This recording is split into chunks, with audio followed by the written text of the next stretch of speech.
Sveicināti saulainā pirmdienā, un par šī gada 21. nedēļu, par pagājušo nedēļu, varam teikt, ka tā Eiropā ir aizvadīta karsta un sausa. Pirmkārt par naftas cenu. Tā pagājušajā nedēļā samazinājusies par gandrīz $2 un ir bijusi noslēgumā $82 par barelu. ASV saglabājas diezgan augsti inflācijas rādītāji, vienlaikus drīzumā gaidāma OPEC dalību valstu tikšanās par turpmākiem plāniem, bet noteikti jāpiemina, ka šobrīd OPEC dalību valstis kopumā faktiski iegūst vairāk nekā iepriekš plānojušas un noteikušas.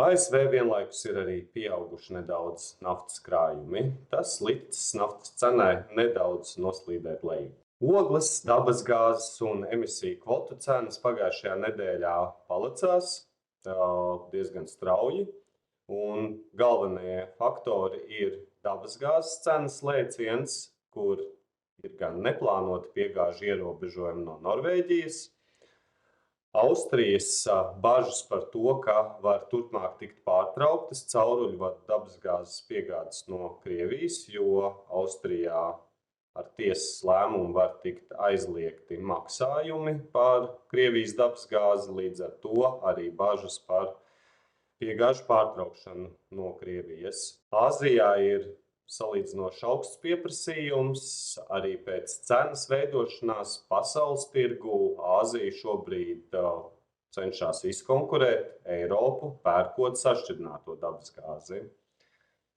Jāsaka, ka bilances pusē Eiropai šobrīd ir viss kārtībā, turpinās, protams, piegādes, ir vasaras sezona un dabasgāzes iesūknēšana krātuvēs, un šobrīd krājumu līmenis ir virs 68%. Ogļu cena sekojusi gāzes cenai, tāpēc arī lēciens, un savukārt emisijas cenām lēciens, jo zemāks izsoļu apjoms. Elektroenerģijai Nord Pool spot tirgu pagājušajā nedēļā būtiski pakāpjās Ziemeļvalstu cena līdz 24,5 eiro par megawattstundu vidēji 21. nedēļā. Cena Baltijā pakāpjās nedaudz līdz vidēji 72,6 eiro par megawattstundu. Pieprasījumam nav būtisks izmaiņas. Tas, kas ir visvairāk mainījies, ir vēja un saules izstrāde.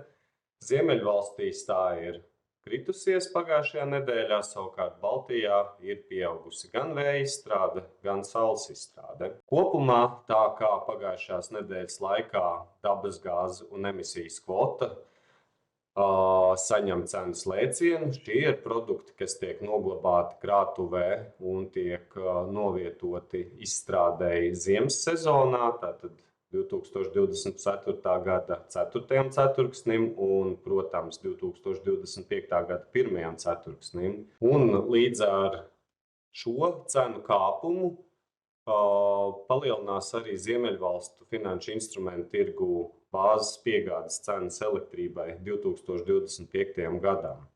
Ziemeļvalstīs tās ir vairāk robežās šobrīd no 50 līdz 55 eiro par megawattstundu.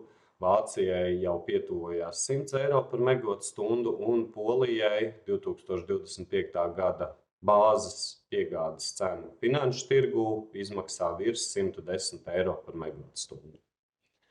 Tāds lūk, karsta sausa laika izraisīts cenu lēciens. Būsim rūpīgi un sekosim arī turpmākajām izmaiņām. Paldies! Tiekamies nākamnedēļ!